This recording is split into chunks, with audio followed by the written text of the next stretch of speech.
Hello. तो ये है केमिस्ट्री का lecture 4 part 4 of chemical equilibrium, है ना। तो अपन को क्या देखना है कि इसमें अपन है ना क्वेश्चंस रह रहे हैं उसके पिछले क्लास के, मुझे पता है उनको करा दूंगा मैं। और इस क्लास में अपन देखते हैं समय को प्रभावित करने वाले कारक। क्या देखते हैं? समय को प्रभावित करने वाले कारक। समय को प्रभावित करने वाले कारक, उसमें अपन पहले पढ़ते हैं ली-सतैलिया का नियम। देखो, ली-सतैलिया का नियम है ना, उस नियम में अपन देखते हैं कि उसने बताया कि कोई रिएक्शन होती है, जैसे H2 प्लस I2। इस रिएक्शन के ऊपर अपन बात करते हैं, इससे बनेगा 2HI। ठीक है, ये बन रहा है, ठीक है ना। तो ये बन रहा है। तो अब देखते हैं कि इस रिएक्शन में क्या है। ये तो है अभिकारक, ये क्या है? उत्पाद। ठीक है, तो ये कहता है कि जो ली-सतैलिया है ना, इसने कहा कि जो साम्य है, साम्य साम्य साम्य क्या है? इन दोनों साम्य है क्या? हकीकत में साम्य स्थापित कब हो रहा है? जब उत्पाद, है ना, बनने की दर, है ना, और अभिकारक बनने की दर, बनने की दर, दोनों के आपस में बनने की दर बराबर हो जाए। मतलब अभिकारक से उत्पाद बनने की दर, है ना। इसका मतलब, इस रिएक्शन का मतलब इससे ये बन रहा है, और इस रिएक्शन का मतलब क्या है? इससे ये बन रहा है। यही तो है, उत्पाद बनने की दर और अभिकारक बनने की दर बराबर हो जाए, और दोनों की दर बराबर हो जाए, है ना। अब इनकी सांद्रता कभी भी बराबर हो सकती है। 20-80 पर साम्य स्थापित हो सकता है, 60-40 पर हो सकता है, 70-30 पर हो सकता है, 30-70 पर स्थापित हो सकता है, कहीं भी हो सकता है साम्य स्थापित, है ना। तो इसने क्या कहा है कि जो साम्य है ना, साम्य, कोई भी रिएक्शन का जब साम्य स्थापित होता है, तो वो जो साम्य है वो उस रिएक्शन के जैसे मापक गुणधर्म होते हैं, है ना। मापक गुणधर्म, है ना। गुणधर्म कौन कौन से होते हैं? सांद्रता होता है ना, दाब होता है ना, ताप होता है, और आयतन होता है। ये उसके क्या है? मापक गुणधर्म, जिन्हें अपन माप सकते हैं। सांद्रता को माप सकते हैं, दाब को माप सकते हैं, ताप को माप सकते हैं, और आयतन को माप सकते हैं, है ना। तो ये जो भी साम्य है वो उन मापक गुणधर्मों, अगर इन मापक गुणधर्मों में परिवर्तन किया जाए, परिवर्तन किया जाए, इसका मतलब है कि ली-सतैलिया ने कहा कि साम्य है ना, साम्य, उस साम्य साम्य पर मापक गुणधर्म है ना, मापक गुणधर्म, इन मापक गुणधर्मों में परिवर्तन किया जाए तो साम्य उस तरफ विस्थापित होता है, उस तरफ जाएगा, उस तरफ जाएगा जिस तरफ, जिस तरफ जिस तरफ से परिवर्तन, परिवर्तन का विरोध हो। देखो, सीधी भाषा है, सीधी सी बात है, साम्य क्या है? एक स्टेबल है, स्टेबल स्टेज है। साम्य क्या है? एक स्टेबल स्टेज है। तो साम्य, कोई भी रिएक्शन होती है वो साम्य को परिवर्तित नहीं करना चाहती है, हर रिएक्शन साम्य में होना चाहती है ना। तो साम्य क्या है? स्टेबल है। अब मान लो, देखो, इस H2 प्लस I2, इससे क्या बन रहा है? 2HI बन रहा है। ये कोई रिएक्शन है, अब इसमें साम्य स्थापित हो चुका है ना। इस रिएक्शन में इसका मतलब क्या है? कि इसका मतलब है कि रिएक्शन साम्य पर है, ठीक है ना। तो अब अपन एक एक चीज में परिवर्तन करते हैं, जैसे सांद्रता है, सांद्रता में अपन परिवर्तन करते हैं। तो देखो, अपन सांद्रता में कैसे करते हैं? अपन H2 की सांद्रता बढ़ा देते हैं। H2 की सांद्रता अपन ने मान लो बढ़ाई थी, है ना। अब देखो, साम्य पहले ही स्थापित हो चुका है, अब H2 की अपन सांद्रता बढ़ाएंगे, तो अपन ने क्या किया है कि मापक गुणधर्म में परिवर्तन किया है। तो अब साम्य किधर स्थापित होगा? साम्य, देखो, अपन ने अभी उत्पाद, अभिकारक की सांद्रता बढ़ाई है ना, अभिकारक की सांद्रता बढ़ा दी, इसका मतलब उत्पाद कमी होगी, उत्पाद में अपने आप कमी आ गई, जैसे अभी का देखो अपन को इसमें लग रहा है कि मान लो इस पर 60 और 40 पर साम्य स्थापित हो रहा है इस रिएक्शन के लिए, है ना। अब मान लो अपन ने उत है ना, तो अपन ने क्या किया है कि अब उत्पाद की सांद्रता को 60 से बढ़ाकर अपन ने, या अभिकारक की सांद्रता को 60 से बढ़ाकर 80 कर दिया। तो हकीकत में क्या हो गया, हकीकत में इसकी सांद्रता तो कम ही हो गई ना, इसकी सांद्रता अब मतलब 20% ज़्यादा है यहाँ पर अभिकारक। अपन ने H2 की सांद्रता बढ़ाई, इसका मतलब अभिकारक 20% ज़्यादा है। तो 60-40 का कॉम्बिनेशन के हिसाब से मतलब इस 20% का 60% कितना होगा, 20% का 10% कितना होता है, 20% का 50% 10 होता है ना। और लगभग 13%, 13%, 13 और इधर 7, इस परसेंट का वो होना चाहिए सामने 20 का, मतलब इसमें 60 में प्लस होगी 13 तो कितना आ जाएगा 73%, और इधर 43-47%। इस पर साम्य स्थापित होगा 60-40 के हिसाब से, है ना। इस पर साम्य स्थापित होगा, मतलब देखो साम्य किधर गया, अग्र दिशा में गया है। देखो इसकी सांद्रता इसकी अपन ने सांद्रता बढ़ाई है तो साम्य आगे की तरफ गया है। अगर अपन उत्पाद की सांद्रता बढ़ा देते तो साम्य पीछे चला जाता। इसका मतलब क्या है कि हरदम साम्य उस तरफ जा रहा है जिस तरफ अपन ने जो चीज बढ़ाई है, जिस तरफ अपन ने परिवर्तन किया है उसका विरोध कर रहा है। इसका मतलब कैसे, देखो अपन ने H2 की सांद्रता बढ़ा दी तो साम्य किधर जाएगा, सामने जाएगा आगे, आगे जाएगा मतलब H2 से 2HI बनाएगा, 2HI बनाएगा मतलब सामने इसकी सांद्रता को कम कर रहा है। परिवर्तन अपन ने बढ़ाने के किया और सामने इसकी सांद्रता को कम कर रहा है। सही बात है, हाँ।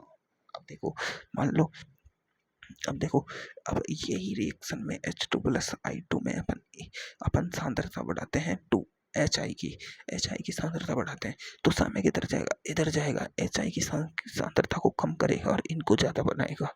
मतलब सामने हमेशा उस तरफ जाएगा जिस तरफ से उस परिवर्तन का विरोध हो।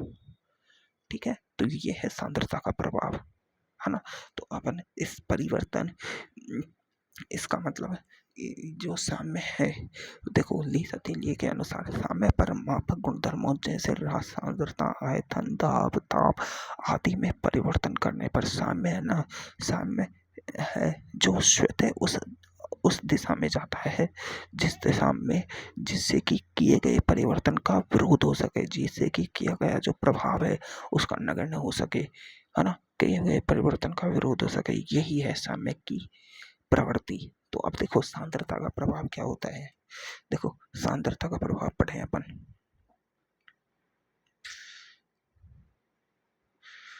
है ना। तो देखो सांद्रता का प्रभाव पढ़ते हैं अपन। तो सांद्रता का प्रभाव में यदि पहला पॉइंट क्या है, यदि अपन रिएक्टेंट है, रिएक्टेंट की सांद्रता बढ़ाते हैं तो अभिक्रिया किधर जाएगी, अग्र दिशा में, है ना। अगर अपन रिएक्टेंट की सांद्रता कम करें तो अभिक्रिया किधर जाएगी, पश्चिम दिशा में, है ना। पश्चिम दिशा में इसकी सांद्रता कम करेंगे तो साम्य किधर जाना जाएगा, इधर इसकी सांद्रता को बढ़ाने की कोशिश करेगा, है ना। अगर अपन प्रोडक्ट है, प्रोडक्ट की सांद्रता को बढ़ा देते हैं, मतलब प्रोडक्ट की सांद्रता बढ़ा दी तो सामने क्या करेगा, इसकी सांद्रता को कम करेगा। कम करने के लिए उसे पीछे जाना पड़ेगा तो पश्चिम दिशा में जाएगा, है ना, पश्चिम दिशा में जाएगा, है ना। अगर अपन प्रोडक्ट की सांद्रता को कम करें, प्रोडक्ट की सांद्रता को कम कर दें तो सामने क्या कोशिश करेगा कि प्रोडक्ट ज़्यादा बने तो सामने अग्र दिशा में जाएगा, है ना। तो ये 4 तरह के प्रभाव हैं जो अपन को पता है। तो देखो एक बात, सीधी सी बात है, सामने अपन पढ़ रहे हैं जो सिर्फ गैसेज के लिए पढ़ रहे हैं, और गैसेज और लिक्विड के लिए हो सकता है बस, सॉलिड का कोई प्रभाव नहीं होता है, सॉलिड पर साम्य का कोई प्रभाव नहीं होता है। कोई भी चीज़ सॉलिड है तो सॉलिड में अपन जैसे कोई चीज़ होती है उनमें अवक्षेप बन जाता है। अवक्षेप बनने वाली कौन सी रिएक्शंस होती है, अपन पढ़ते हैं AgCl जिसमें भी बनता है उसमें वाइट, अपन पढ़ते हैं ना, वाइट पीपीटी बनती है। पीपीटी क्या होता है, पीपीटी अवक्षेप होती है, अवक्षेप। जो साल्ट एनालिसिस चैप्टर होता है ना, उसमें अपन पढ़ेंगे AgCl, AgBr, है ना, AgI, ये सब पीपीटी बनाई गई। इसकी वाइट पीपीटी, इसकी थोड़ी येलो पीपीटी, है ना, इसकी येलो पीपीटी, है ना, और इसकी थोड़ी कम येलो, इसकी ज़्यादा येलो पीपीटी, सबकी पीपीटी बनती है। तो जिनमें AgCl बनता है उनमें क्या बनता है, अवक्षेप बनता है। तो AgCl की मात्रा बढ़ाओ या घटाओ उसका कोई प्रभाव नहीं पड़ेगा, क्योंकि वो पीपीटी बनकर रिएक्शन से अलग हो जाता है ना। तो ऐसा भी जिनमें भी ठोस पदार्थ होता है ना, जिन रिएक्शंस में, उन रिएक्शंस पर ठोस प्रभाव का निकालो या घटाओ उसका कोई प्रभाव नहीं पड़ता। अब देखो साम्य पर ताप का प्रभाव कैसे पड़ेगा। देखो साम्य पर अपन ने ताप का प्रभाव देख चुके हैं पहले से ही। अपन ने साम्य पर ताप का प्रभाव मैंने तुम्हें पढ़ा दिया है ना। तो और वही है ताप का प्रभाव। तो देखो ताप का प्रभाव अपन देखते हैं। देखो समय पर ताप का प्रभाव, देखो अपन ने समय पर ताप का प्रभाव देख चुके हैं। समय पर ताप का प्रभाव क्या बढ़ा था अपन ने, कि अगर रिएक्शन के ऊपर निर्भर करता है। अपन को सीधी सी बात पता है कि टेम्परेचर बढ़ाते हैं मतलब ना, देखो रिएक्शंस के ऊपर होती है। दो तरह की रिएक्शन होती है। एक तो होती है ऊष्मा शोषी अभिक्रिया। ऊष्माशोषी अभिक्रिया, जो ऊष्माशोषी अभिक्रिया होती है उनके लिए डेल्टा एच क्या होता है, पॉजिटिव होता है। मतलब डेल्टा एच क्या होता है, पॉजिटिव होता है, ग्रेटर देन जीरो होता है ना, ग्रेटर देन जीरो होता है। ऐसे रिएक्शंस के लिए अपन टेम्परेचर बढ़ाएंगे तो के इक्विलिब्रियम है वो बढ़ेगा। इसका मतलब है जो के फॉरवर्ड है और के बैकवर्ड है, जो फॉरवर्ड है वो ज़्यादा होगा, के बैकवर्ड कम बढ़ेगा, ये फॉरवर्ड ज़्यादा बढ़ेगा। इसका मतलब तो ये है, यही तो अपन ने निष्कर्ष निकाला था उस टाइम पे जब अपन ने देखा था। तो इसका मतलब क्या होगी, अग्र अभिक्रिया होगी। अग्र अभिक्रिया होगी कौन सी रिएक्शंस में, जो ऊष्माशोषी रिएक्शंस होती है उनके लिए ताप बढ़ाने पर के इक्विलिब्रियम बढ़ता है। मतलब के फॉरवर्ड है जो ज़्यादा बढ़ता है, के बैकवर्ड कम बढ़ता है। बढ़ते दोनों हैं। और अभिक्रिया क्या होगी, अग्र अभिक्रिया होगी। देखो ताप बढ़ाने पर, टेम्परेचर बढ़ाने पर जो रेट ऑफ रिएक्शन है ना, रेट ऑफ रिएक्शन वो हमेशा बढ़ती है। मतलब के फॉरवर्ड है वो भी बढ़ेगा, के बैकवर्ड है वो भी बढ़ेगा। के फॉरवर्ड क्या है, अग्र अभिक्रिया की दर का कांस्टेंट। के बैकवर्ड क्या है, पश्चात अभिक्रिया की दर का कांस्टेंट। ये तो मैंने शुरू में ही बता दिया था ना, हाँ, है ना। तो अब देखो अब इस रिएक्शन में क्या लिखेंगे, ऊष्माशोषी अभिक्रिया होती है, उसमें उच्च ताप पर अग्र अभिक्रिया की अनुकूल स्थिति होती है। मतलब क्या होता है कि ऊष्माशोषी जितनी रिएक्शंस होंगी उनमें क्या होगा, ऊष्माशोषी रिएक्शन के लिए उच्च ताप वो अग्र अभिक्रिया के लिए उत्तरदायी होगा। किसके लिए होगा, अग्र अभिक्रिया के लिए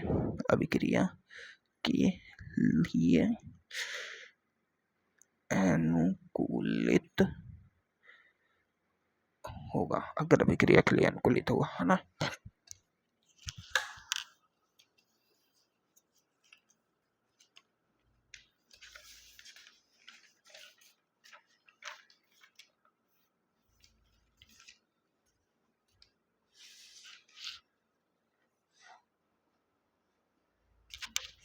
देखो दूसरे टाइप की रिएक्शन कौन सी होती है, ऊष्माशोषी अभिक्रिया, है ना। बी में कौन सा आता है, ऊष्मा शोषी नहीं, छेपी, ऊष्माक्षेपी, एक्सोथर्मिक। इस इंग्लिश में क्या कहते हैं, एक्सोथर्मिक रिएक्शन, है ना। अब एक्सोथर्मिक रिएक्शंस होती है वो कैसी होती है, उनमें डेल्टा एच क्या होता है, नेगेटिव होता है, मतलब लेस देन जीरो होता है ना, जीरो से कम होता है।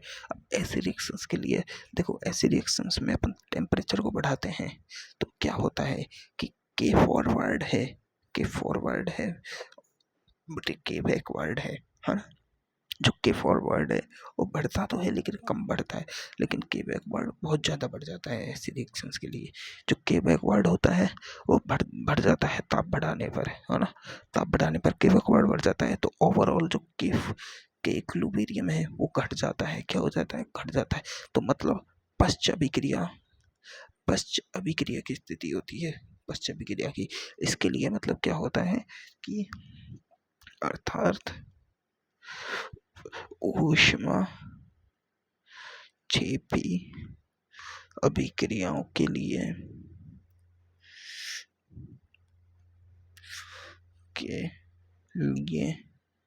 उच्च ताप पश्च अभिक्रिया की अनुकूल स्थिति है। मतलब अपन डायरेक्ट नहीं बता सकते हैं कि कोई भी रिएक्शन है उसके लिए ताप बढ़ाने पर अभी के इक्विलिब्रियम बढ़ेगा कि घटेगा। वो अपन को पहले चेक करना पड़ेगा कि रिएक्शन कैसी है, ऊष्मा छेपी है और ऊष्मा शोषी है। तो देखो मैं एक थोड़ा सा एक बात बता देता हूँ। जितनी भी जितनी भी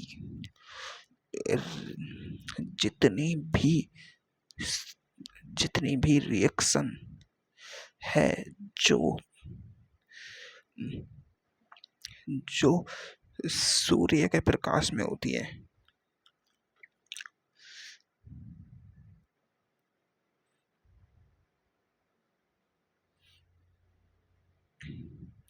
वे सभी ऊष्मा शोषी है।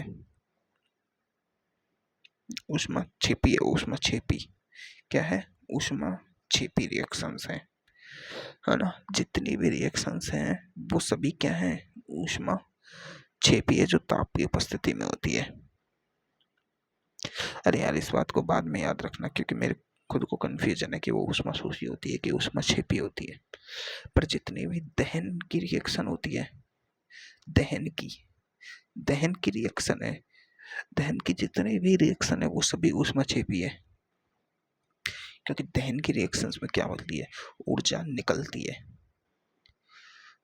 है और जिन रिएक्शंस में ऊर्जा निकलती है वो ऊष्मा छेपी होती है, और जो रिएक्शंस ऊर्जा लेती हैं वो ऊष्मा शोषी होती है। ठीक है, तो अब अपन को पता चल गया ताप का प्रभाव। तो दहन की रिएक्शंस है वो ऊष्मा छेपी होती है, ये बात अपन को पता है ना। तो अपन अब देखते हैं नेक्स्ट क्या है?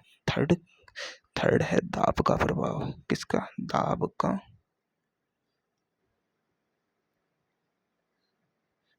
का प्रभाव। तो देखो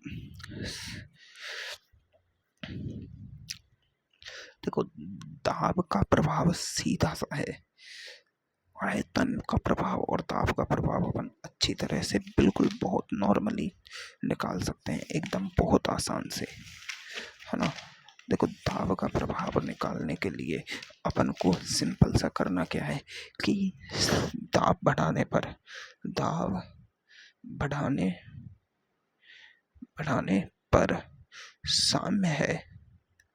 साम्य उस तरफ जाएगा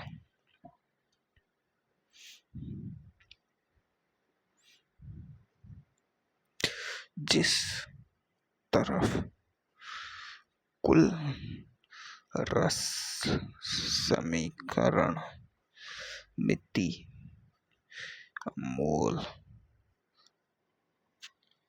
कम होंगे। अब क्या बोल रहा है कि रस समीकरण मिति मोल जिस तरफ कम होंगे उस तरफ जाएगा। इसका मतलब क्या है? इसका मतलब है कि जितनी भी रिएक्शन है, जैसे कोई रिएक्शन है PCl5 is equal to PCl3 plus Cl2, ये कोई रिएक्शन है। इधर रस समीकरण में मोल कितने हैं? 1। इधर कितने हैं? 1 और 1 2। कितने हैं? 2। अब दाब बढ़ाएंगे अपन, इस रिएक्शन के लिए प्रेशर को इंक्रीज किया जा रहा है, तो किधर जाएगा? रस समीकरण में मोल कम हो, किधर जाएगा? इधर।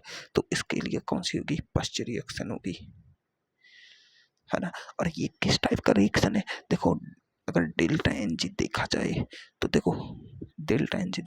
2-1 पॉजिटिव वाली रिएक्शन है। मतलब जितनी भी delta N G equal to positive वाली रिएक्शन है उनके लिए प्रेशर इंक्रीज करने पर क्या होता है? प्रेशर इंक्रीज करने पर पश्च रिएक्शन होती है। कौन सी? पश्च अभिक्रिया होती है। कौन सी होती है? पश्चाभिक्रिया होती है ना,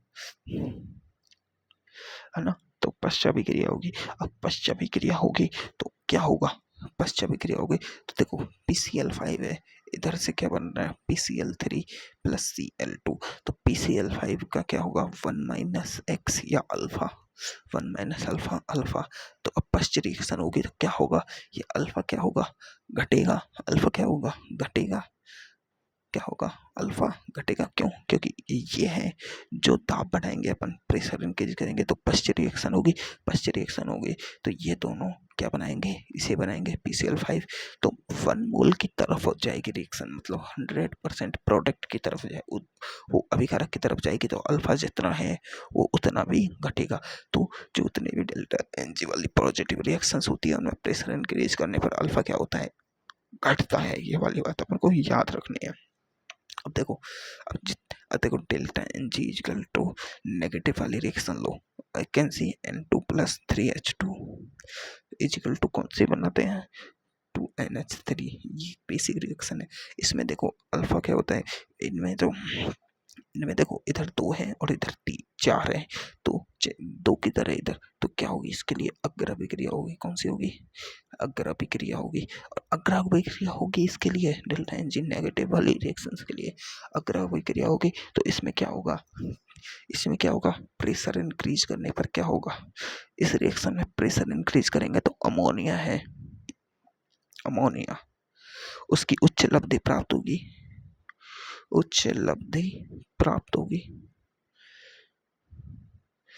प्राप्त होगी, होगी कि नहीं होगी, अमोनिया की उच्च लब्धि प्राप्त होगी, होगी पक्का है, उच्च लब्धि प्राप्त होगी, है ना।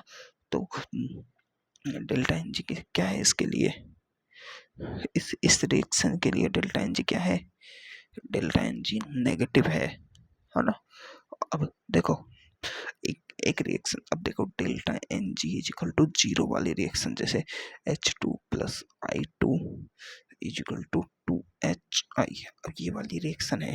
अब ये वाले रिएक्शन के लिए डेल्टा एन जी बराबर 0 है, दोनों तरफ मोल बराबर है, तो प्रेशर का कोई प्रभाव नहीं पड़ेगा, इसके लिए प्रेशर का कोई प्रभाव नहीं पड़ेगा। तो दाब का प्रभाव सिंपल है, जिस तरफ कुल रसायनिक में मोल कम होंगे उस तरफ रिएक्शन जाएगी दाब बढ़ाने पर। दाब का प्रभाव तो सिंपल है, अपन को समझ आ गया है।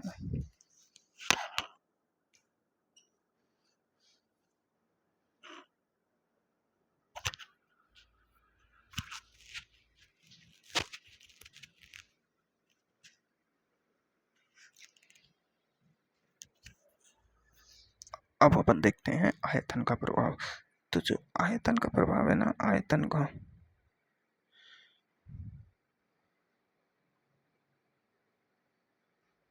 जो आयतन का प्रभाव है, आयतन का प्रभाव दाब के प्रभाव का उल्टा होता है। क्या होता है उल्टा, मतलब साम्य किस तरफ जाएगा, आयतन बढ़ाने पर साम्य उस तरफ जाएगा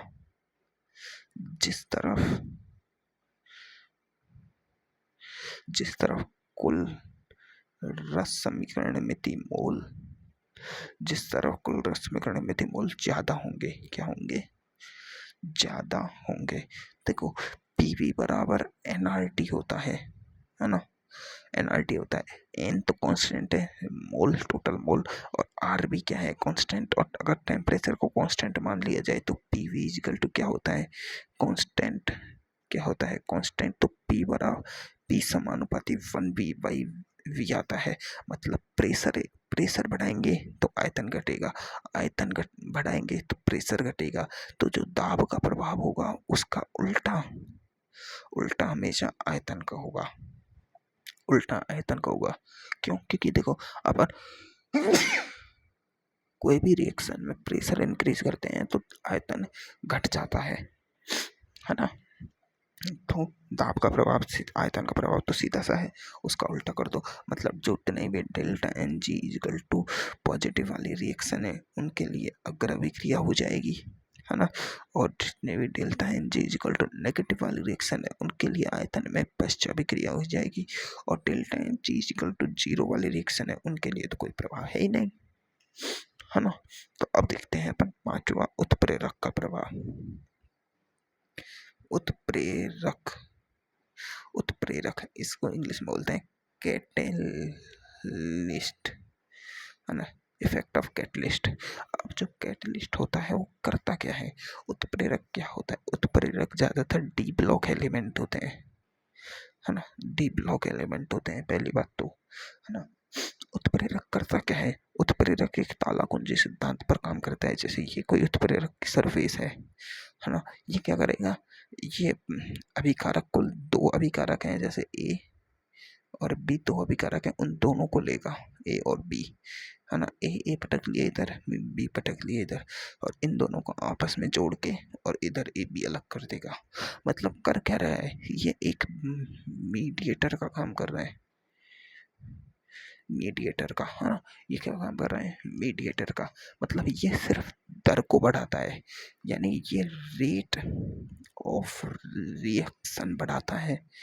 ये क्या करता है, सिर्फ रेट ऑफ रिएक्शन बढ़ाता है, ये दर को, मतलब ये है ना, ये सिर्फ रेट ऑफ रिएक्शन बढ़ाता है, मतलब ये ए से, ए और बी से ए बी बनने की दर को बढ़ा देगा।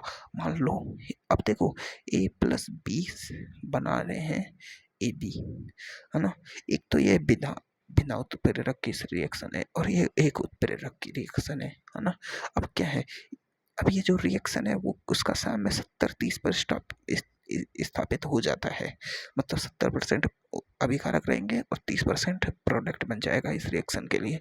अब ये क्या करेगा, ये 30% प्रोडक्ट को जल्दी बना देगा बस, है ना। ये क्या करेगा, ये 30% प्रोडक्ट है, उसे बनने में मान लो 10 मिनट लग रही है, तो ये क्या करेगा, उसे 10 सेकंड में बना देगा, बस इतना फास्ट कर देगा इस रिएक्शन को। ये नहीं करेगा, 30% प्रोडक्ट को 70% प्रोडक्ट में कन्वर्ट नहीं करेगा, तो उत्प्रेरक का कोई प्रभाव नहीं पड़ता है। ये सिर्फ समय स्थापित करने वाले समय को घटाता है बस, उत्प्रेरक का और कोई प्रभाव नहीं पड़ता है। तो ये हो गया खत्म, उत्प्रेरक का प्रभाव, कोई प्रभाव नहीं पड़ता, है ना। अब अपन देखते हैं कि अक्रिय गैस के मिलाने का प्रभाव, क्या देखते हैं, अक्रिय गैस मिलाने का प्रभाव।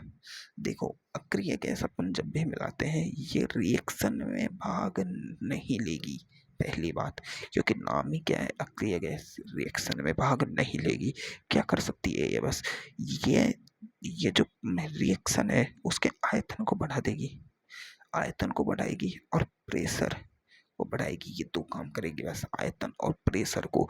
तो अब अपन अक्रिय गैस दो तरह से मिला सकते हैं, या तो अपन ऐसा पिस्टन ले जिसमें सिर्फ आयतन बढ़े, प्रेशर इंक्रीज ना हो। क्योंकि देखो, एक पात्र लिया अपन ने, एक सिलेंडर है ना, सिलेंडर, है ना, ये एक सिलेंडर है और ये इस पिस्टन लगा हुआ है ना। अगर ये पिस्टन पिस्टन फिक्स पिस्टन है, मतलब इसका आयतन है जो ये फिक्स है v। अब इसमें अपन देखो, ये पहले से ही कोई रिएक्शन बनी है, अब इसमें अपन अक्रिय गैस मिलाएंगे तो क्या होगा, अब इस अक्रिय गैस भी इस जगह गिरेगी कि नहीं गिरेगी, अक्रिय गैस भी अपना स्थान गिरेगी, तो क्या होगा, ओवरऑल सिलेंडर पर जो प्रेशर है, क्योंकि आयतन तो फिक्स कर दिया, क्या अपन ने फिक्स पिस्टन से आयतन तो फिक्स कर दिया, तो ओवरऑल जो सिलेंडर का जो प्रेशर है वो क्या हो जाएगा, इंक्रीज। अब देखो प्रेशर इंक्रीज हो गया, प्रेशर इंक्रीज हो गया, अपन ने क्या देखा था कि जब भी कोई रिएक्शन में, जब भी कोई साम्य पर प्रेशर इंक्रीज होता है तो साम्य किस तरफ जाता है, साम्य उस तरफ जाता है, उस तरफ जाएगा जहाँ जहाँ रस समीकरण मोती स्काइट्रोमेट्रिक कोफिशिएंट है वो कम होंगे। इस रस समीकरण गुणांक को स्काइट्रोमेट्रिक कोफिशिएंट बोलते हैं इंग्लिश में ना।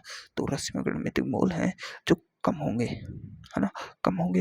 अब ये तो क्या हो गया कि ये वाला केस तो हो गया कि नियत आयतन पर अक्रिय गैस को मिला है, चाहे किस पर, नियत आयतन पर अक्रिय गैस को मिलाना। क्या हो गया, ये तो नियत आयतन पर अक्रिय गैस को मिलाना हो गया। कैसे हो गया कि मान लो अपन ने ये पिस्टन लिया, है ना, अब ये अपन ने कैसा ले लिया, फिक्स्ड पिस्टन ले लिया, है ना। अब ये एक छोटा सा वाल्व है जिससे अपन गैस डाल रहे हैं और ये फिक्स्ड पिस्टन है। कैसा पिस्टन है? फिक्स्ड। अब ये साम्य मिश्रण है, पहले से ही क्या है? साम्य मिश्रण है ना, साम्य मिश्रण। अब इसमें अपन ने यहाँ से अक्रिय गैस मिला दी गई। अब देखो नियत आयतन पर अक्रिय गैस मिलाने पर क्या हो रहा है? नियत आयतन पर अक्रिय गैस मिलाने पर हो क्या रहा है? देखो पहली बात तो कुल दाब है, कुल दाब वो क्या हो रहा है? बढ़ रहा है। अब कुल दाब बढ़ गया। अब एक बात बताओ, पूरे पात्र में पहले n मोल थे, है ना, l मोल का साम्य था। अब अपन ने n डैश मोल क्या बढ़ा दिया? अपन ने क्या मिला दिया? अक्रिय गैस मिला दिया। तो कुल मोल क्या हो गए? कुल मोल बढ़ गए। कितने हो गए? n प्लस n डैश कुल मोल हो गए, यानी कुल मोल बढ़ गए। अब देखो कुल मोल बढ़ गए और मोल भिन्न क्या होती है? मोल भिन्न क्या होती है? मोल भिन्न क्या होती है? खुद के मोल, खुद के मोल बटे टोटल मोल। अब देखो मान लो पहले ए और बी था और अब अपन ने अक्रिय गैस सी मिला दी, है ना। अब देखो पहले ए और बी का ए की मोल भिन्न क्या थी? ए की मोल भिन्न बटे खुद टोटल मोल। ए और बी के मोल, है ना, ए और बी के मोल टोटल। पहले मोल भिन्न क्या थी? खुद के मोल, ए के मोल। पहले खुद ए के खुद के मोल बटे टोटल मोल। पहले कितने थे? एन, तो एन, है ना। अब मोल भिन्न क्या हो गई? ए के मोल बटे टोटल मोल क्या है? N plus N dash. मतलब ये नीचे की वैल्यू बढ़ गई तो जो मोल भिन्न है एक्स ए वो क्या हो गई? घट गई। तो मोल भिन्न क्या हुई है? मोल भिन्न क्या हुई है? घटता है। मोल भिन्न घटती है ना, घटती है। तीन कंडीशन होती है, अपन को तीनों पता है। कुल दाब बढ़ेगा, क्यों? क्योंकि भाई अपन को पता है कि अगर आयतन को फिक्स रखेंगे और एक्स्ट्रा गैस भरेंगे तो उसका प्रेशर तो बढ़ेगा ही। और कुल मोल बढ़ गए क्योंकि एन एन मोल तो पहले थे, एन मोल एन डैश अपन ने क्या मिला दी? एन डैश अपन ने क्या मिला दी? अक्रिय गैस मिला दी। और मोल भिन्न घटती है क्योंकि मोल भिन्न होती है खुद के मोल बटे टोटल मोल। मोल भिन्न यही तो होती है, खुद के मोल बटे टोटल मोल, है ना। लेकिन अब देखो अभी क्या है? साम्य मिश्रण का आंशिक दाब तथा सांद्रता समान रहती है, अतः साम्य पर अक्रिय गैस मिलाने का कोई प्रभाव नहीं पड़ता है। क्यों? देखो साम्य पर इसमें कोई प्रभाव क्यों नहीं पड़ रहा है? क्योंकि इसमें साम्य मिश्रण है, उसका आंशिक दाब है वो फिक्स है। मतलब साम्य मिश्रण का जो पहले था आंशिक दाब था वो फिक्स है और साम्य मिश्रण की सांद्रता है वो फिक्स है। कैसे? देखो साम्य मिश्रण की पहले सांद्रता क्या थी? ए और बी, ये तो सांद्रताएं थी। अक्रिय गैस मिलाने से ना तो साम्य मिश्रण की सांद्रता बढ़ी ना साम्य मिश्रण की सांद्रता घटी, ना तो सांद्रता बढ़ी ना सांद्रता घटी, है ना। ए बी की सांद्रता जितनी थी वो उतनी फिक्स है, सांद्रता पर कोई प्रभाव नहीं पड़ा, सिर्फ दाब बढ़ा है। लेकिन एक चीज देखो, दाब बढ़ा है लेकिन मूल भिन्न भी तो घटी है। और देखो पहले ए का जो आंशिक दाब था, आंशिक दाब क्या होता है? ए का आंशिक दाब पहले था ए है ना, और बी का आंशिक दाब बी था, उस पर कोई प्रभाव नहीं पड़ा है क्योंकि जो एक्स्ट्रा दाब बढ़ाया है वो सी ने बढ़ाया है, ए बी का उसमें कोई रोल नहीं है। तो इस कारण इसकी जो इस अतः साम्य पर कोई अक्रिय गैस मिलाने पर कोई प्रभाव नहीं पड़ता है क्योंकि ए बी के दाब में कोई चेंज नहीं हुआ है। अब इसको अपन सिद्ध कैसे करेंगे? इसको अपन सिद्ध करते हैं ऐसे, देखो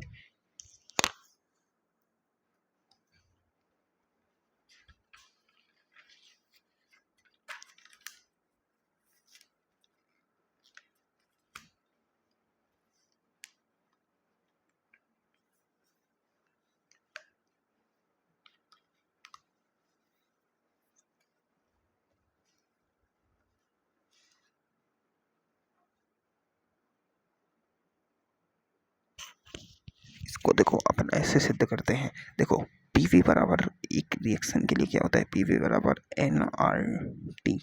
अपन ने देखो टेम्परेचर फिक्स है उस चीज़ का, आर भी फिक्स है तो एन भी फिक्स है, तो अपन ने देख लिया ये सब चीज़ें फिक्स है ना। अब एन एन एन चेंज हो रहा है, मोल नंबर टोटल मोल चेंज हो रहे हैं और उसका आयतन भी अपन ने फिक्स लिया है। तो फिक्स फिक्स वैल्यू को इक्वल करो और अनफिक्स वैल्यू को इक्वल करो। पी बटे एन ये क्या है? वेरिएबल। और आर टी फिक्स कर दिया है अपन ने और वी भी फिक्स है ना। क्या माना है अपन ने, टेम्परेचर को कांस्टेंट माना है इस रिएक्शन के लिए, और आयतन फिक्स लिया है अपन ने, फिक्स है ना। दोनों चीज़ अपन ने फिक्स ले ली। अब देखो अपन क्या करते हैं कि मतलब अगर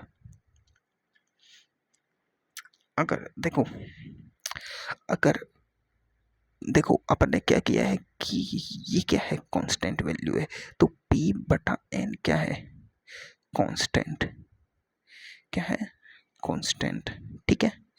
अब ये दोनों क्या है, कांस्टेंट, P बटा N क्या है, कांस्टेंट। अब देखो अगर मानो कि P बढ़ रहा है, अपन ने देखा है कि तो इस रिएक्शन में जब अपन कोई भी पात्र में N गैस मिला रहे हैं तो प्रेशर बढ़ता है उसका और N बढ़ते हैं, दोनों बढ़ते हैं। इसका मतलब दोनों चीज़ें बढ़ रही है और बढ़ रही है। और एक रिएक्शन के लिए, ऐसी रिएक्शन के लिए P बटा N की वैल्यू क्या है, कांस्टेंट, मतलब ये भी बढ़ा है और ये भी बढ़ा है।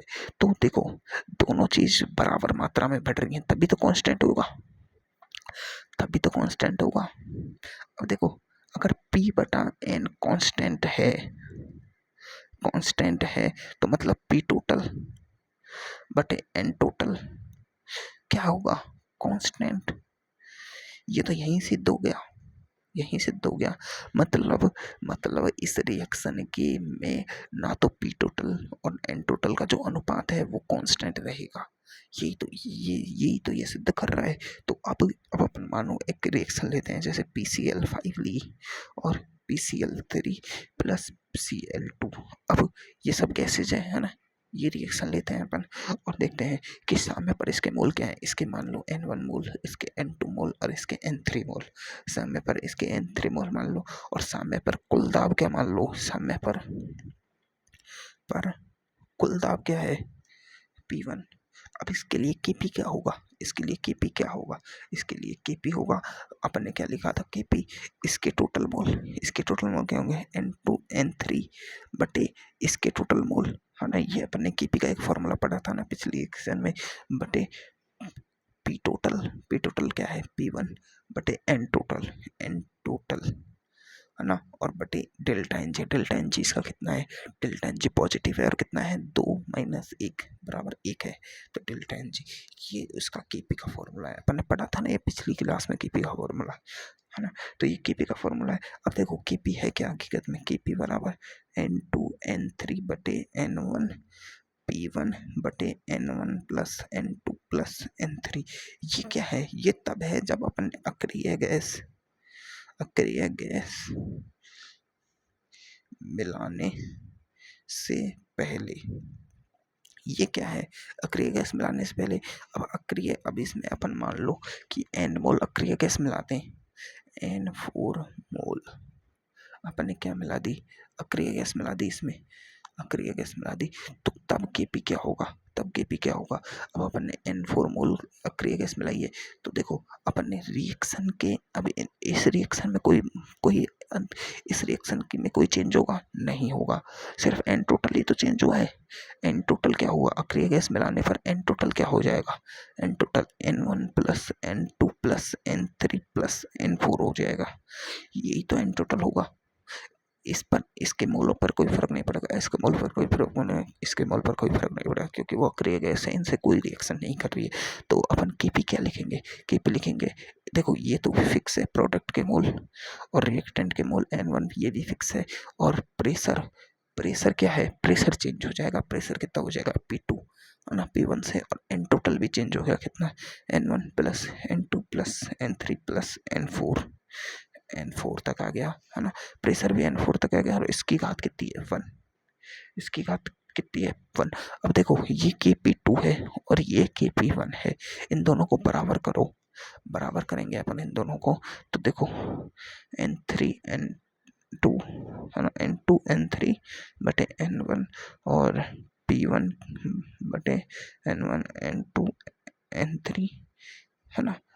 ये बराबर करो N2 N3 बटे N1 और ये P2 बटे N1 N2 plus N3 plus N4, है ना।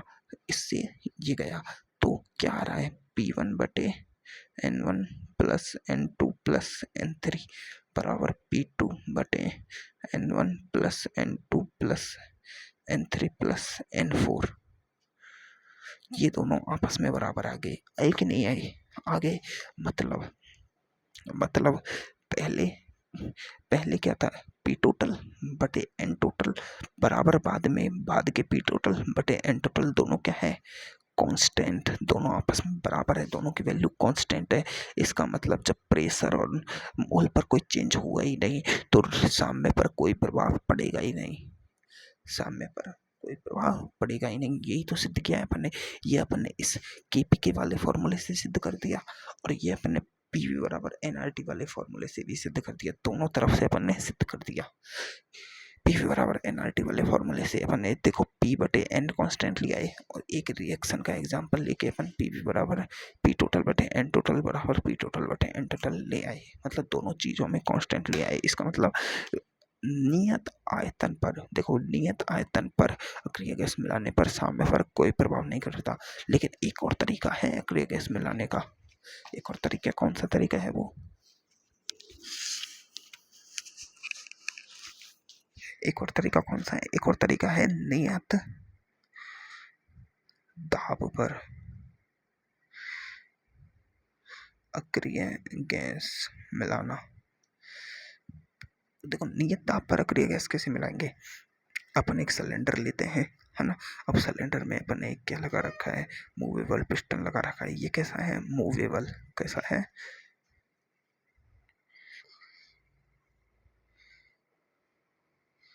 कैसा है, मूवेबल।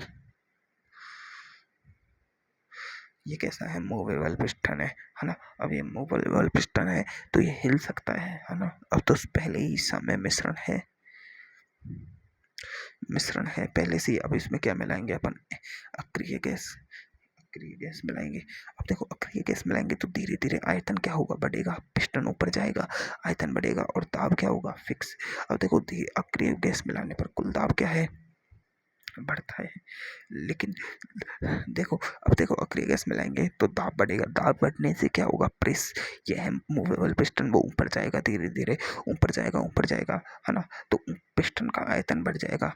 तो देखो इसमें क्या आएगा, कुल आयतन क्या होगा, इसमें कुल आयतन बढ़ेगा, है ना।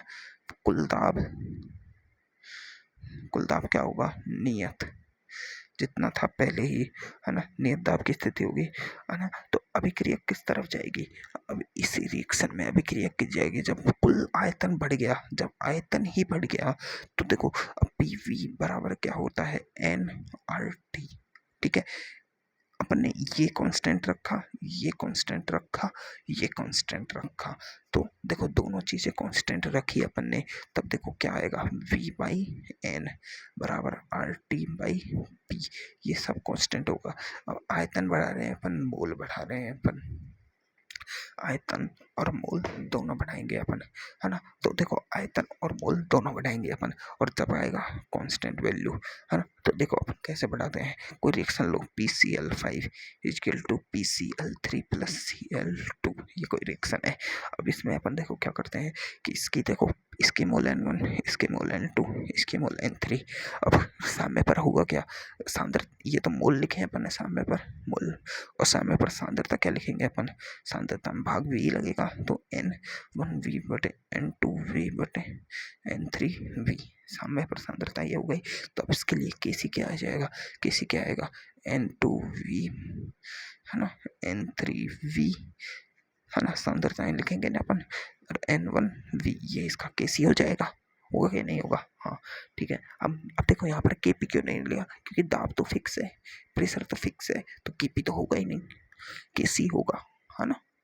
अब नियत, अब देखो अब अपन क्या करेंगे, नियत दाब पर क्या मिलाएंगे, नियत दाब पर अपन मिला रहे हैं N4 मोल, क्या मिला रहे हैं अपन, अक्रिय गैस। अक्रिय गैस मिलाने से क्या होगा, आयतन बढ़ जाएगा, कितना, आय के मिलाने से अपन का ये जो आयतन है वो क्या हो गया, वी डैश हो गया। अब वी डैश आया किससे, वी, है ना, वी, और वी अपन ने पहले आयतन वी था, उसमें अपन ने वी डैश मिला दिया, वी डैश क्या मिला दिया वो, तो है ना, तो टोटल आयतन कितना हो गया, है ना, तो टोटल आयतन बढ़ गया, है ना। तो टोटल अपन, है ना, मैंने वी डैश बढ़ा दिया। अब देखो देखो एक बात समझो, अपन ने वी डैश आयतन बढ़ाया गैस का, है ना। तो देखो पहले आयतन वी था, बाद में आयतन अपन मान लिया वी टू हो गया। कितना हो गया? V two. तो वी टू हो गया, है ना।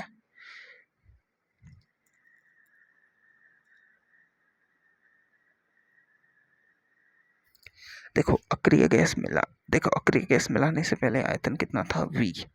समझो इस बात को, अक्रिय गैस मिलाने से पहले आयतन कितना था? वी। अक्रिय गैस मिलाने के बाद आयतन हो गया कितना? V two. कितना हो गया? V two. मिलाने के बाद देखो देखो मिलाने से पहले 80 लीटर आयतन था, है ना। मिलाने के बाद कितना हो गया? 100 लीटर वी टू, है ना। 100 लीटर हो गया। तो अक्रिय गैस कितनी मिलाई अपन ने? अक्रिय गैस मिलाई अपन ने V two minus V one, मतलब डेल्टा वी। कितनी मिलाई? Delta V. कितनी थी? 100 माइनस 100 माइनस कितनी? 100 minus 80 equal to 20 litre. 20 litre क्या है? Delta V. दोनों गैसों का अंतर, दोनों आयतनों का अंतर 20 लीटर। तो अपन देखो अपन क्या लिखेंगे कि नियत आयतन पर N4 गैस, अक्रिय गैस मिलाने पर आयतन कितना हो गया? वी डैश हो गया। वी डैश वी टू लिखें, या फिर अपन लिख सकते हैं V one plus V plus delta V. ये भी तो है, वी टू कितना था? 100 था, है ना। और वी वन कितना था? 80। और डेल्टा वी कितना आया इसका? +20। तो इसको ऐसे भी तो लिख सकते हैं, वी टू लिखने की जगह वी प्लस डेल्टा वी, यानी आयतन और आयतन में अंतर। ये भी तो वी डैश के बराबर ही है टोटल। हाँ, तो ये भी वी डैश के बराबर है। तो अपन नियत गैस पर आयतन मिलाने पर N1 बटे टोटल वी क्या हो जाएगा? टोटल वी वी टू लिखो, या फिर V up plus V dash लिख सकते हैं। और इसका कितना हो जाएगा? N2 V plus delta V, N3 V plus delta V, ऐसे लिख सकते हैं अपन, लिख सकते हैं। अब इसके लिए अपन क्यूसी क्या लिखेंगे? अपन क्यूसी लिखेंगे N2 बटे N3। देखो अब इसमें अपन क्या लिखेंगे? N2 बटे N3, एक वी से एक वी कट गया, है ना। वी कट गया, तो N2 बटे N3 बटे N1 वी ऐसे लिखेंगे, है ना। N1 वी, ऐसे ही इसको लिख देंगे N2 बटे N3 बटे N1 we plus delta we. अब जो क्यूसी की वैल्यू क्या है? अब किसकी वैल्यू ज़्यादा है? देखो केसी तो ये रहा, केसी क्या है? N2 बटे N3 बटे N1 वी। देखो अपन को अंतर पता चले इसलिए अपन ने डेल्टा वी लिया है। अपन ले तो वी डैश भी सकते थे, वी टू भी लिख सकते थे, लेकिन वी टू क्यों लेने का? क्योंकि अपन को वी और वी इस वी और इस वी से अपन को डेल्टा वी का अंतर पता लग जाए। इस वी और इस वी से डेल्टा वी ये ज़्यादा है। मतलब देखो एक तरफ तो क्यूसी है ना, एक तरफ केसी है। अब किसकी वैल्यू ज़्यादा है? देखो ये ओवरऑल नीचे वाली वैल्यू है जो ओवरऑल ज़्यादा है, तो क्यूसी की वैल्यू कम आएगी। ये वैल्यू कम है तो केसी की वैल्यू ज़्यादा है, मतलब केसी की वैल्यू ज़्यादा है क्यूसी से। तो सामने किस तरफ जाएगा? सामने किस तरफ जाएगा इस रिएक्शन के लिए? केसी की वैल्यू ज़्यादा है क्यूसी से, तो सामने जाएगा, सामने किस तरफ जाएगा? क्यूसी की वैल्यू कम है, क्यूसी की वैल्यू कम आई है। समझो क्यूसी की वैल्यू कम आ रही है, क्यूसी की वैल्यू कम आ रही है, मतलब क्यूसी है जो कम है, तो सामने किस तरफ जाएगा? आगे की तरफ जाएगा। अपन ने पढ़ा था कि क्यूसी की वैल्यू कम आती है तो सामने अग्र दिशा में जाएगा, क्यूसी की वैल्यू ज़्यादा आती है तो सामने पश्चिम दिशा में जाता है। तो इस रिएक्शन के लिए, ये रिएक्शन पहली बात तो है कैसी? ये रिएक्शन है कैसी? ये है delta N equal to N G equal to positive वाली रिएक्शन है। और जो डेल्टा एन जी मतलब पॉजिटिव वाली रिएक्शन है, तो इस रिएक्शन में अग्र दिशा में जा रहा है, सामने अग्र रिएक्शन होगी, अग्र अभिक्रिया होगी। क्यों? क्योंकि क्यूसी की वैल्यू कम आई है, क्यूसी की वैल्यू कम आई है, क्यूसी की वैल्यू कम है तो क्या होगा कि सामने अग्र दिशा में जाएगा, मतलब इस रिएक्शन के लिए, मतलब ऐसे रिएक्शंस जिनमें जिनमें डेल्टा एन जी पॉजिटिव हो, इनके लिए अगर अपन नियत दाब पर अक्रिय गैस मिलाई जाए, नियत दाब पर अक्रिय गैस मिलाई जाए तो जो अभिक्रिया है वो किस तरफ जाएगी? अग्र अभिक्रिया में। अग्र अभिक्रिया में मतलब ज़्यादा मोल की तरफ। इधर मोल ज़्यादा है, इधर 2 मोल है, इधर 1 मोल है, तो अभिक्रिया किधर जा रही है? ज़्यादा मोल की तरफ। तो इस पूरी रिएक्शन का कैलकुलेशन क्या है? इसका पूरे का कंक्लूजन ये है कि अगर नियत दाब पर अक्रिय गैस मिलाई जाए,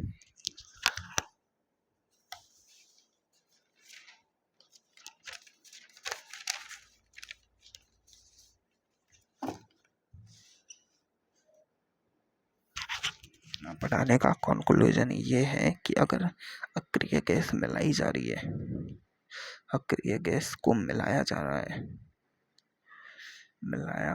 रहा है, तो पहली कंडीशन, अगर नियत दाब पर मिलाई जा रही है, तो कोई समय पर कोई प्रभाव नहीं पड़ेगा। दूसरी कंडीशन, नियत, है ना, नहीं, नियत आयतन पर, आयतन है ये, आयतन, है ना, पहली कंडीशन ये। अगर नियत दाब पर मिलाई जा रही है अक्रिय गैस नियत दाब पर मिलाई जा रही है, मतलब आयतन बढ़ रहा है, उसका आयतन बढ़ रहा है उस रिएक्शन का। अगर उस रिएक्शन का आयतन बढ़ रहा है तो अभिक्रिया अभिक्रिया पर उस तरह ही प्रभाव पड़ेगा जिस तरह आयतन का प्रभाव पड़ता है। मतलब अभिक्रिया ज़्यादा मोल की तरफ जाएगी। किस तरफ? ज़्यादा मोल। जिधर ज़्यादा मोल होंगे उधर जाएगी रिएक्शन, सीधी सी बात है। अपन को और कोई मतलब नहीं है, जितनी मैंने कैलकुलेशन कराई वो सिर्फ समझने वाली बात थी, है ना। अब अपन पढ़ेंगे भौतिक साम्य। क्या पढ़ेंगे? भौतिक साम्य। ये सिर्फ अक्रिय गैस का ये 2 लाइन का फंडा है। अब तक अपन ने रासायनिक साम्य पढ़ा, अब अपन पढ़ेंगे भौतिक साम्य। क्या पढ़ेंगे? भौतिक साम्य। क्या पढ़ेंगे अपन? भौतिक साम्य। देखो, अपन ने अभी तक केमिकल रिएक्शंस के लिए साम्य को पढ़ा है, अब अपन भौतिक साम्य पढ़ेंगे।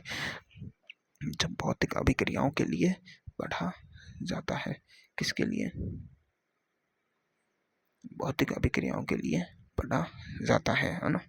तो देखो, दो भौतिक अवस्थाओं या किसी तत्व के 2 अपरूपों के मध्य जो साम्य होता है वो भौतिक साम्य होता है। भौतिक साम्य किसकी तरह होता है? अवस्थाओं के मध्य होता है। अवस्था या अपरूप होते हैं ना, अपरूप, जैसे कार्बन के अपरूप होते हैं, हीरा ग्रेफाइट के बीच साम्य, है ना। देखो भौतिक साम्य है ना, तो देखो भौतिक साम्य में पहली बात तो रिएक्शन नहीं होगी। क्या होगा? रिएक्शन नहीं होती है। दूसरी बात, मोल नहीं होते हैं। मोल नहीं होते हैं भौतिक साम्य में, क्योंकि उसमें भौतिक अवस्थाएं आ जाती है। भौतिक अवस्थाएं ठोस भी हो सकती है, द्रव भी हो सकती है, गैस भी हो सकती है। अगर गैस है तो मोल है, ठोस है तो मोल होगा ही नहीं ना, है ना। तो इसमें क्या होता है? भौतिक अवस्थाओं के मापन में दाब और आयतन काम आते हैं। आयतन, तो अब पीवी बराबर अपन एनआरटी से देखें तो ये कांस्टेंट, ये कांस्टेंट, ये कांस्टेंट, तो पीवी इजिकल टू कांस्टेंट, है ना। तो पी समानुपाती 1/v आ रहा है, यानी पी व्यर्थ का समानुपाती v है। तो ऐसी रिएक्शंस पर तो जो साम्य इनके लिए दाब, अगर दाब बढ़ाया जाए, भौतिक अवस्थाओं के लिए जो साम्य है उसमें दाब बढ़ाया जाए तो आयतन क्या होगा? कम। आयतन क्या होगा? कम। दाब बढ़ाने पर आयतन क्या होगा? कम। तो ऐसी जो भौतिक अवस्था में होते हैं, भौतिक साम्य, तो इनके लिए दाब बढ़ाने से अभिक्रिया उस तरफ जाएगी जिस तरफ आयतन कम हो। भौतिक साम्य है उनमें दाब बढ़ाया जाए, भौतिक साम्य में दाब बढ़ाया जाएगा तो अभिक्रिया किस तरफ जाएगी? अभिक्रिया उस तरफ जाएगी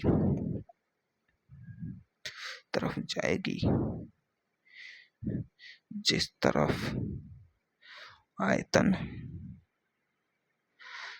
कम होगा। किस तरफ जाएगी? जिस तरफ आयतन कम होगा। ये भौतिक साम्य की एक मेन लाइन है, इंपॉर्टेंट लाइन है। दाब बढ़ाने पर अभिक्रिया उस तरफ जाएगी जिस तरफ आयतन कम होगा। ठीक है। तो अब देखो, क्योंकि अगर अपन एक चीज बढ़ाएंगे तो दूसरी चीज को कम होना ही पड़ेगा इस सिद्धांत के अनुसार। तो साम्य किस तरफ जाएगा? जिस तरफ आयतन कम हो। अगर अपन दाब बढ़ा रहे हैं तो साम्य किस तरफ जाएगा? आयतन कम हो, ये फिक्स है ना। तो देखो अब पहली बात देखते हैं अपन, पहला एग्जांपल देखते हैं जल का वाष्पीकरण। क्या देखते हैं? जल का वाष्पीकरण। तो देखो जल का वाष्पीकरण कैसी प्रक्रिया है? पहली बात तो देखो जल है H2O, लिक्विड से अपन बना रहे हैं H2O गैस, या फिर अपन इसे वेपर भी कह सकते हैं, है ना, वाष्प। तो गैस बना रहे हैं। तो देखो पहली बात तो लिक्विड का आयतन क्या होता है? इसका आयतन होता है कम और इसका आयतन क्या होता है? ज़्यादा। गैस का आयतन तो लिक्विड से ज़्यादा ही होता है, आयतन होता है ज़्यादा। तो देखो अब ये पहली बात तो लिक्विड से गैस बन रही है, मतलब कब बनेगी? जब अपन जल को ऊर्जा देंगे। जल को ऊर्जा देंगे तभी तो गैस बनेगी वो। तो मतलब कैसी प्रक्रिया है? एंडोथर्मिक, मतलब ऊष्माशोषी प्रक्रिया है। इसके लिए डेल्टा एच पॉजिटिव या ग्रेटर देन 0 होगा। ऊष्माशोषी अभिक्रिया है ना। ऊष्माशोषी अभिक्रिया ये अपन को समझ आ गया। अगर लिक्विड से अपन गैस बना रहे हैं तो ऊष्माशोषी अभिक्रिया है। अब देखो कम आयतन है और ज़्यादा आयतन है। अब अपन कम आयतन से अधिक आयतन की तरफ जा रहे हैं, तो ये तो उल्टा हो गया ना इसका। तो देखो पहली बात तो ऊष्माशोषी अभिक्रिया है, तो ताप बढ़ाने पर क्या होगा? ताप बढ़ाने पर रिएक्शन अग्र दिशा में जाएगी। किधर जाएगी? अगर अग्र दिशा में जाएगी। ताप कम करने पर क्या होगा? ताप कम करने पर क्या होगा? रिएक्शन पश्चिम दिशा में जाएगी। अब देखो दाब का कॉन्सेप्ट देखो, दाब बढ़ाते हैं तो क्या होगा? देखो दाब बढ़ाते हैं तो दाब किधर जाता है? कम आयतन की तरफ, मतलब पश्चिम रिएक्शन होगी। किधर होगी? पश्चिम रिएक्शन। किधर होगी? पश्चिम रिएक्शन इसके लिए। और दाब कम करते हैं, दाब कम करते हैं तो दाब कम किया तो ज़्यादा आयतन की तरफ जाएगा, मतलब अग्र रिएक्शन होगी। तो ये है जल का वाष्पीकरण का कॉन्सेप्ट, समझ आ गया? चलो ठीक है। तो अब जल के वाष्पीकरण की कंडीशन क्या होनी चाहिए? अब जल के वाष्पीकरण की अनुकूल स्थिति क्या होगी? अनुकूल स्थिति क्या होगी? देखो जल के वाष्पीकरण की अगर अनुकूल स्थिति अपन को देखनी है तो देखो पहली बात तो ताप ज़्यादा होना चाहिए। ताप क्योंकि ऊष्माशोषी अभिक्रिया है। और देखो कम आयतन से ज़्यादा आयतन की तरफ चाहिए तो दाब कम होना चाहिए। अगर अभिक्रिया की स्थिति ही अनुकूल स्थिति होगी तो टेम्परेचर अधिक और प्रेशर कम, ये इसकी अनुकूल स्थिति है। यानी उच्च ताप निम्न दाब इसकी अनुकूल स्थिति होगी। ठीक है। चलो अगर अपन देखते हैं जल का बॉइलिंग ऑफ वाटर। क्या है बॉइलिंग ऑफ वाटर?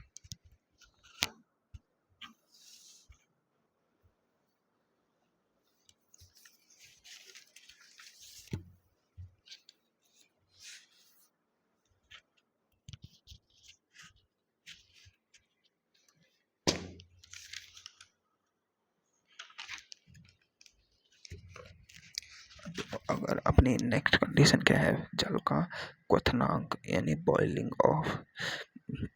अगला एग्जांपल है जल का क्वेथनन। क्वेथनन मतलब जल का उबलना।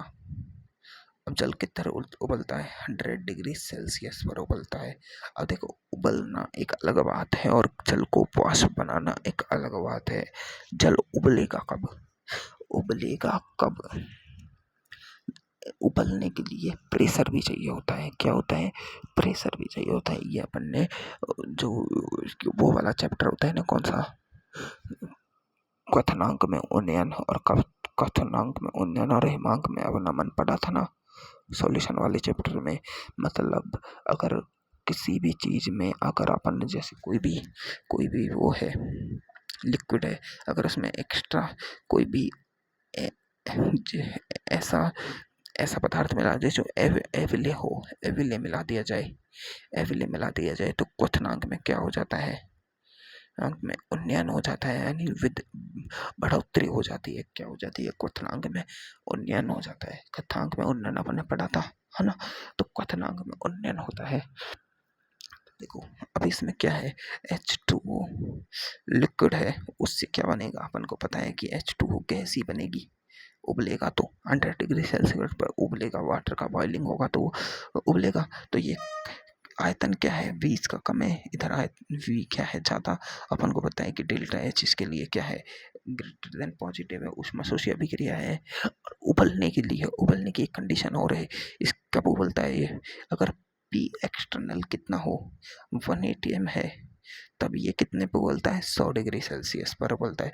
मतलब टेम्परेचर, प्रेशर फिक्स है तो टेम्परेचर भी फिक्स है इसका उबलने का, है ना। तो देखो अगर अपन ताप बढ़ाएंगे, टेम्परेचर बढ़ाएंगे, तो डेल्टा एच के हिसाब से क्या होगी, अग्र अभिक्रिया होगी, अग्र अभिक्रिया होगी मतलब उबलेगा। अगर टेम्परेचर कम करेंगे तो पश्च अभिक्रिया होगी। लेकिन लेकिन लेकिन यहाँ पर खेला है क्या, प्रेशर इंक्रीज करेंगे तो क्या होगा, प्रेशर इंक्रीज करेंगे तो अपन को पता है कि प्रेशर इंक्रीज करेंगे तो कम आयतन की तरफ जाएगी, तो पश्च अभिक्रिया होगी, वो तो अपन को पता है कि पश्च अभिक्रिया होगी। लेकिन लेकिन क्या है, पश्च अभिक्रिया होगी। अब देखो पश्च अभिक्रिया होगी तो प्रेशर इंक्रीज कर रहे हैं और पश्च अभिक्रिया हो रही है, इसका मतलब गैस है वो लिक्विड बन रही है, इसका मतलब उबलना, उबलना क्या हो रहा है, कठिन हो रहा है। तो उबलना कठिन हो रहा है, तो उबलने कठिन हो रहा है तो उबालने के लिए अपन को ज़्यादा टेम्परेचर देना होगा, मतलब टेम्परेचर को इंक्रीज करना होगा, है ना। तो टेम्परेचर को इंक्रीज करना होगा तो मतलब उबलने का जो क्वथनांक बिंदु है वो क्या हो जाएगा, प्रेशर बढ़ाने पर पश्च अभिक्रिया होगी, मतलब उबलना कठिन होगा। उबलना कठिन होगा तो जो क्वथनांक बिंदु है, क्वथनांक जो बिंदु है, क्वथनांक बिंदु वो क्या हो जाएगा, बढ़ जाएगा, मतलब 100 से 120 हो जाएगा, 130 हो जाएगा, ऐसे बढ़ेगा क्वथनांक बिंदु। बॉइलिंग पॉइंट दाब पर निर्भर करता है, बॉइलिंग पॉइंट दाब पर निर्भर करता है। अगर अपन प्रेशर को डिक्रीज करते हैं तो कैसी अभिक्रिया होगी, अग्र अभिक्रिया होगी। अग्र अभिक्रिया होगी तो उबलना क्या होगा, उबलना क्या होगा, आसान, आसान होगा। तो क्वथनांक बिंदु, क्वथनांक बिंदु क्या हो जाएगा, कम हो जाएगा। और यही तो प्रेशर कुकर में काम आता है। प्रेशर जो कुकर है, कुकर, प्रेशर कुकर में क्या होता है, प्रेशर कुकर में अपन ये एक बर्तन होता है और उस पर एक वो लगा देते हैं ऐसे, है ना। अब इसमें क्या होता है कि इसमें प्रेशर को क्या कर दिया जाता है, प्रेशर को हाई कर दिया जाता है, हाई मतलब ज़्यादा कर दिया जाता है। कैसे, अब इसमें ये जलेगा और इससे ये गैस बनती जाएगी, वो इसमें इकट्ठी होती रहेगी और प्रेशर क्या होगा, प्रेशर इंक्रीज होता है। प्रेशर इंक्रीज होने से क्या होता है, उसका जल का जो, जल का क्वथनांक बिंदु है, क्वथनांक बिंदु है वो क्या हो जाता है, बढ़ जाता है, मतलब 100 से कितना हो जाता है। अगर 1.5 प्रेशर लिया जाए, है ना, 1.5 एटीएम प्रेशर हो जाए, 1.5 एटीएम प्रेशर हो जाए तो क्वथनांक बिंदु 100 से 120 आ जाता है। कितना आ जाता है, 120। अब क्वथनांक बिंदु बढ़ गया, क्या हो गया, क्वथनांक बिंदु बढ़ गया, क्वथनांक बिंदु बढ़ गया, मतलब अगर एक यानी 100, 110, 110 तक जल उबलेगा नहीं, उबलेगा नहीं, मतलब गर्म होगा सिर्फ, क्या होगा, गर्म होगा। गर्म होगा तो जितना पानी गर्म होता है उतनी जल्दी, उतना जल्दी वो सब्जी को सिजोता है। अगर मान लो जल उबल जाए, उबल जाए तो गैस बन के उड़ जाएगा, ऊपर हो जाएगा, वो मतलब उसके संपर्क में रहेगा ही नहीं, सब्जियों के संपर्क में। तो उबालने, सब्जियों को जल्दी सिजोने के लिए सब्जियां, टेम्परेचर तो ज़्यादा होना चाहिए पानी का, और पानी, पानी लिक्विड फॉर्म में होना चाहिए। और वही काम तो प्रेशर कुकर करता है, हाई प्रेशर पर। प्रेशर कुकर क्या करता है, हाई प्रेशर लाता है जिससे क्वथनांक बिंदु बढ़ जाता है, जिससे जल है जो लिक्विड बना रहता है, लिक्विड बना रहता है, जिससे सब्जियां जल्दी उबल जाती है। यही काम करता है प्रेशर कुकर बस। प्रेशर कुकर जल को उबलने नहीं देता है, मतलब उसे गैस नहीं बनने देता है, लिक्विड में ही रखता है, जिससे जल्दी, जिससे सब्जियां हैं जो जल्दी सीजती है। तो अब इसमें देखो, इस जल के क्वथनन के लिए, क्वथनन के लिए अनुकूल स्थिति क्या होगी, अनुकूल स्थिति क्या होगी, टेम्परेचर तो हाई और प्रेशर लो, क्या, लो प्रेशर, ठीक है। अब बर्फ का पिघलना, अब देखो बर्फ का पिघलना, देखो H2O सॉलिड से जाएगा क्या, H2O लिक्विड। पहली बात तो सॉलिड से लिक्विड जा रहा है, मतलब ऊष्मा क्षेपी प्रक्रम है कि ऊष्माशोषी प्रक्रम है, बताओ। ये ऊष्माशोषी प्रक्रम है। कैसा ऊष्माशोषी, कैसे? अगर देखो बर्फ है वो ठंडी होती है, अब उसे पिघलने के लिए अधिक टेम्परेचर की आवश्यकता होती है। क्या होती है? अधिक टेम्परेचर की आवश्यकता होती है, तो उसे ऊर्जा चाहिए। ऊर्जा निकाल तो रही है बर्फ, ऊर्जा चाहिए। तो कैसी है ऊष्मा शोषी अभिक्रियाएं? तो ऊष्मा शोषी अभिक्रियाएं तो टेम्परेचर बढ़ाने पे क्या होगी, अग्र अभिक्रिया। टेम्परेचर घटाने पे क्या होगी, पश्चात अभिक्रिया। ये तो फिक्स है, दोनों बात तो अपन को पता है। लेकिन अब देखो, इसका आयतन ज्यादा होता है कि इसका आयतन ज्यादा होता है, बताओ किसका आयतन ज्यादा होता है। देखो यही तो एक मिसकॉन्सेप्ट बैठा लेते हैं कि लिक्विड का आयतन ज़्यादा होता है, सॉलिड का आयतन कम होता है। लेकिन देखो अपने कभी भी देखा है, ये लेक होती हैं, लेक्स लेक्स होती हैं, उन पर बर्फ ऊपर तैरती है। बर्फ ऊपर तैरती है क्यों? क्योंकि बर्फ का जो है घनत्व वो कम होता है, डेंसिटी कम होती है। क्यों? क्योंकि जो बर्फ है ना, घनत्व क्या होता है, घनत्व बराबर होता है आयतन बटे द्रव्यमान, है ना। अब देखो द्रव्यमान तो अगर अपन मोल चेंज, अगर परमाणु चेंज नहीं कर रहे हैं तो द्रव्यमान तो फिक्स रहेगा। तो H2O लिक्विड हो चाहे सॉलिड हो चाहे गैस हो, उसके लिए M तो फिक्स है ना, फिक्स है। अब आयतन, आयतन सबसे ज्यादा किसका होता है, आयतन ये उल्टा कर दिया मैंने फॉर्मूला, ये होता है M/V, द्रव्यमान बटे आयतन, है ना। घनत्व बराबर क्या होता है, द्रव्यमान बटे आयतन, है ना। तो आयतन सबसे ज्यादा किसका होता है, गैस का। तो सबसे कम घनत्व किसका होगा, गैस का। किसका होगा, क्योंकि जितना ज्यादा आयतन होगा, क्योंकि M तो फिक्स है, जितना ज्यादा आयतन होगा, देखो डेंसिटी बराबर क्या है, M/V। जितना ज्यादा ये होगा उतनी ज्यादा उतनी कम ये होगी। तो गैस होते हैं, गैसेस उनकी डेंसिटी, उनका आयतन बहुत ज़्यादा होता है, तो उनकी डेंसिटी बहुत कम होती है, तो वो हवा में ही तैरती रहती है। अब जो जितने भी लिक्विड होते हैं उनकी डेंसिटी सॉलिड से ज़्यादा होती है, तो वो सॉलिड होते हैं जो लिक्विड होता है। लिक्विड के ऊपर सॉलिड नहीं तैरता है ना। लेकिन अगर ऐसा सॉलिड हो जिसका आयतन लिक्विड से भी कम हो, अगर ऐसा सॉलिड जिसका आयतन लिक्विड से कम हो, तो क्या होगा, उसकी डेंसिटी कम हो जाएगी, लिक्विड से कम हो जाएगी, है ना। लिक्विड से उसकी डेंसिटी कम हो जाएगी, तो जिसकी डेंसिटी कम होती है वो तैरता है। सही बात है ये तो जो बर्फ होती है ना, बर्फ उसकी उसका आयतन ज़्यादा होता है, किससे, बर्फ पानी से। इसलिए तो बर्फ तैर पाती है, क्योंकि उसकी डेंसिटी कम होती है। तो इसकी जो बर्फ होता है ना, बर्फ, ये बर्फ सॉलिड की डेंसिटी क्या होती है, कम, ये तैर पाती है, तो इसका आयतन V होता है ज़्यादा और इसका आयतन होता है कम, है ना। तो इसकी डेंसिटी कम होती है, तो प्रेशर इंक्रीज करने पर कौन सी होगी, पश्चात अभिक्रिया होगी। और प्रेशर डिक्रीज करने पर नहीं, अधिक आयतन, इसका अधिक आयतन है और इसका कम आयतन है ना, पश्च नहीं अग्र अभिक्रिया होगी, कम आयतन की तरफ जाएगी। प्रेशर इंक्रीज करने में प्रेशर पश्चात।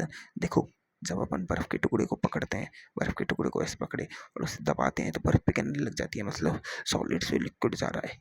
वो इसी कारण आता है क्योंकि बर्फ का जो आयतन होता है वो ज़्यादा होता है ना। तो इसके लिए अनुकूल स्थिति क्या होगी, प्रेस टेम्परेचर भी हाई और प्रेशर भी हाई बर्फ के लिए, ये इसके अनुकूल स्थिति हो जाएगी, है ना। अब देखो अपन अब ग्रेफाइट और डायमंड की बात कर लेते हैं, है ना।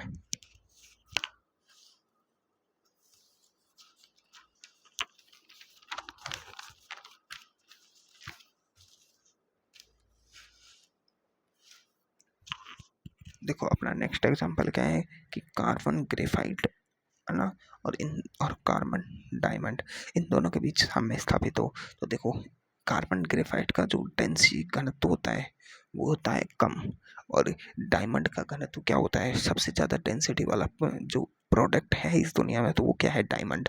डायमंड का घनत्व बहुत ज़्यादा होता है, इसकी डेंसिटी बहुत ज़्यादा मच्छर ज़्यादा होती है ग्रेफाइट से। तो इसका आयतन क्या होता है, आयतन इसका क्या होता है, ज़्यादा, और इसका आयतन क्या होता है, कम, है ना। अब देखो ये एक है रिएक्शन कैसी, देखो ये तो रटना ही पड़ेगा, इसकी रिएक्शन होती है ऊष्मा शोषी, ऊष्मा शोषी अब इसको कैसे याद रख सकते हैं? ग्रेफाइट क्या है? एक सरल अपरूप, और डायमंड क्या है? एक कठोर ठोस अपरूप है। डायमंड बनता क्या है? जमीन के नीचे जमीन के नीचे, जमीन के नीचे बनता है। क्या बनता है? जमीन के नीचे बनता है डायमंड। डायमंड कहाँ बनता है? जमीन के नीचे, जहाँ जहाँ प्रेशर भी ज़्यादा होता है और टेम्परेचर भी ज़्यादा होता है। तो इस रिएक्शन के लिए सीधी सी बात है, अनुकूलतम स्थिति क्या होगी? अधिक प्रेशर और उच्च दाब। तो देखो, अब टेम्परेचर बढ़ाएंगे, क्योंकि देखो ऊष्माशोषी अभिक्रिया है, तो टेम्परेचर बढ़ाएंगे, अग्र अभिक्रिया घटाएंगे तो क्या होगी? पश्च अभिक्रिया, है ना। अब प्रेशर इंक्रीज करेंगे तो कम आयतन की तरफ, कम आयतन क्या है? डायमंड की तरफ, तो अग्र अभिक्रिया। और प्रेशर डिक्रीज करेंगे तो पश्च अभिक्रिया। ये तो सीधा सा है यार डायमंड वाला। तो डायमंड कब बनेगा? जब जहाँ टेम्परेचर ज़्यादा और प्रेशर ज़्यादा होगा, वहीं तो डायमंड बनेगा। अब देखो, गैसों की द्रव्य विलेयता, तो देखो गैसों की जो द्रव्य विलेयता होती है ना, गैस की द्रव्य विलेयता, जो गैस की द्रव्य विलेयता होती है ना, वो गैस की जो द्रव्य विलेयता होती है वो रिएक्शन कौन सी होती है? ऊष्मा चेपी रिएक्शन होती है। और ये अपने हेनरी के नियम से अच्छे से पढ़ी है सॉल्यूशन वाले चैप्टर में, है ना। सॉल्यूशन वाले चैप्टर में तो मैं इसे यहाँ नहीं पढ़ाऊंगा। पहली बात तो सीधी सी बात है, गैसों की जो द्रव्य विलेयता होती है, जैसे CO2 को अपन घोलना होता है, एक्वस क्या है? ये वाटर। एक्वस क्या होता है? वाटर। तो इसको CO2 एक्वस बनाएंगे। ये क्या है? एक विलियन बना है। क्या है? विलियन। तो यहाँ पर आयतन क्या है? आयतन अधिक है। अब ये इसमें घुल जाएगी, गैस लिक्विड में ही, जल में ही घुल गई, तो आयतन क्या हो जाएगा? कम। क्यों? क्योंकि देखो, इधर तो गैस का भी आयतन है और लिक्विड का भी आयतन है, और इधर दोनों का एक ही आयतन हो गया, है ना। तो देखो, टेम्परेचर बढ़ाएंगे तो ऊष्माक्षेपीय अभिक्रिया है, तो पश्च रिएक्शन होगी। पश्च रिएक्शन होगी। टेम्परेचर घटाएंगे तो कैसी रिएक्शन होगी? अग्र रिएक्शन होगी। मतलब पश्च रिएक्शन होगी, मतलब विलेयता है जो, अब पश्च रिएक्शन हो रही है तो गैस का द्रव में घुलना क्या होगा? कठिन। तो विलेयता क्या होगी? कमी। गैस का घुलना क्या होगा? कम। अब इधर अग्र रिएक्शन कब होगी? जब टेम्परेचर कम होगा। तो विलेयता क्या होगी? ज़्यादा। विलेयता क्या होगी? ज़्यादा, मतलब गैस का घुलना अधिक। गैस कब अधिक घुलती है? जब टेम्परेचर कम होता है। हाई टेम्परेचर होता है तो गैस गैस जल में घुलती नहीं है। गैस जल में घुलती नहीं है, इसीलिए तो देखो, जो जो CNG LPG होती हैं, जितनी भी कार्स की गैसेज होती हैं, जितनी भी गैस वाली कार होती हैं, उनमें सर्दियों में उनकी गैस जम जाती है, लिक्विड बन जाती है। क्यों?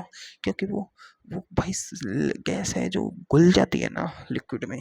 और जो देखो, अब कैसी है? देखो, अधिक आयतन इधर है, कम आयतन इधर का, तो प्रेशर बढ़ाएंगे तो अग्र अभिक्रिया, प्रेशर घटाएंगे तो पश्च अभिक्रिया। सिंपल है। तो इसके लिए अनुकूल, देखो, गैस का द्रव में, द्रव्य नहीं है, ये द्रव है, द्रव में घुलने की अनुकूल स्थिति कौन सी होगी? तो इसके लिए अनुकूल स्थिति होगी, टेम्परेचर तो कम और प्रेशर होना चाहिए ज़्यादा। देखो, घुलने के लिए तो भाई अधिक प्रेशर चाहिए ही। ठीक है, तो ये अपने आज का लेक्चर खत्म होता है। अब इस चैप्टर के क्वेश्चंस हैं, उन क्वेश्चंस को अपन धीरे धीरे कर लेंगे। कल से अपन आयनिक शाम में स्टार्ट करते हैं। चलो ठीक है।